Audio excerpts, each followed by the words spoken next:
கடந்த ஆண்டெல்லாம் கண்மணி போல் காத்தீரே, கடந்த நாட்களெல்லாம் கண்மணி போல் காத்தீரே. புதிய ஆண்டு தந்து புதுமைகள் செய்பவரே, புதிய நாள் தந்து புதுமைகள் செய்பவரே. நன்மைகளின் நாயகனே, நன்றி சொல்லி மகிழ்கிறேன்.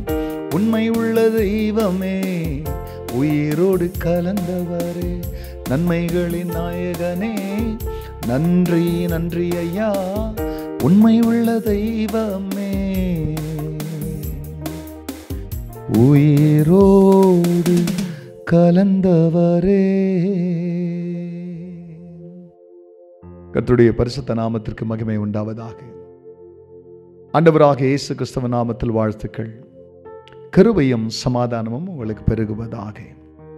அன்பானவர்களே, இந்த நாளிலும் தேவனாகிய கர்த்தர் நமக்காய் கொடுக்கின்றவருடைய வாக்குத்தத்தமானது ஏசாயா தீர்க்கதரிசன புஸ்தகத்தில் 1ஆம் அதிகாரத்தில் 19ஆம் வசனம். நீங்கள் மனம் பொருந்தி செவி கொடுத்தால் தேசத்தின் நன்மையை புசிப்பீர்கள். அன்பானவர்களே, நம்முடைய ஆண்டவராகிய தேவன் அவர் ஓங்கிய புயத்தினாலும் பலத்தை கரத்தினாலும் ரட்சித்து எகிப்திலிருந்து கொண்டு வந்த தன் ஜனத்துக்கிட்ட வனாந்திரத்தில் அவர் அவர்களுக்கு எடுத்த பாடம், என் வார்த்தைக்கு செவி கொடுங்க, என் கட்டளைகளை கை கொள்ளுங்க, என் கற்பனையின்படி நடங்க, என் நியமங்களை மறக்காதருங்க. அப்படி நீங்கள் இதை கை கொண்டீங்கன்னா நீங்கள் போகிற தேசத்தில் இதனால் நீங்கள் பிழைக்கலாம், என் வசனத்தின்படி நீங்கள் வாழ்ந்தீங்கன்னா நல்லா வாழ்வீங்க அப்படின்னு வசனத்தினாலே உண்டாகிற பாதுகாவல், வசனத்தினாலே உண்டாகிற செழிப்பு, வசனத்தை கைக்கொள்வதனாலே உண்டாகிற சமாதானம், இதை குறித்து தெளிவாய் அறிந்த கர்த்தர் தான் ஜனங்களுக்கு கட்டளையாய் தமது வசனத்தை, every word of God is conditional and word of God is a command. கர்த்தருடைய வசனம் நிபந்தனையானது, கட்டளையானது. அந்த கட்டளைக்குள்ளே நம்முடைய வாழ்க்கையை நாம் பிரியமானே அடக்கிக் கொள்வோமேனால் ஆண்டவர் அதில் இருக்கிற நன்மையை நாம் அனுபவிப்போம் என்பதை அறிந்தவராக இதை சொல்லுகிறார். நமக்கு செழிப்பு வேண்டும், செல்வாக்கு வேண்டும், உயர்வு வேண்டும், மேன்மை வேண்டும்.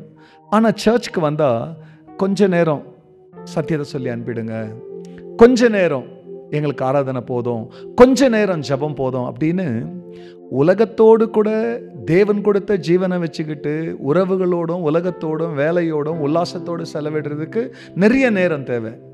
ஆனால் இந்த ஜீவனை தராரு அந்த தெய்வத்துக்கிட்ட வரும்போது அவர்கிட்ட எல்லாத்தையும் வாங்கிக்கிறது, உயிர்லேருந்து பணத்துலேருந்து எல்லாத்தையுமே. ஆனால் அவருக்கு கொடுக்கணும்னா கஷ்டப்படுறது. ஆனால் கஷ்டப்படுறவங்களுக்கு கர்த்தர் சொல்கிறாரு, எவ்வளோதான் கஷ்டம் இருந்தாலும் நீ எனக்கு செவி கொடு, அப்போ நான் தேசத்தினுடைய நன்மையை நீ புசிக்கும்படியாக நான் செய்வேன் சொன்னவர். அவருக்கு தொடர்ந்து செவி கொடுப்போம். தேசத்தின் பல நன்மைகளை பிரியமானவர்களே அனுபவிக்கிறதற்கு தேவன் சொன்னபடியே அவர் செய்வார். அவர் சொல்லே அதை செய்து முடிக்கும்.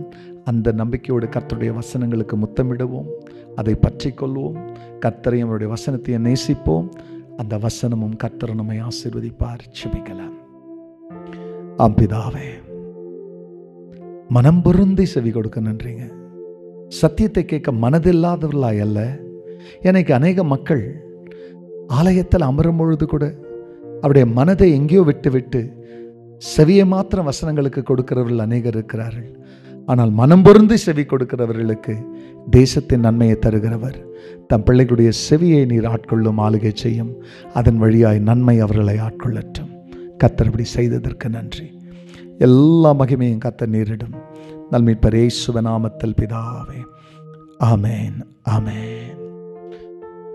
நன்மைகளின் நாயகனே, நன்றி சொல்லி மகிழ்கிறேன். உண்மையுள்ள தெய்வமே, உயிரோடு கலந்தவரே. God bless you. Have a blessed day. Amen.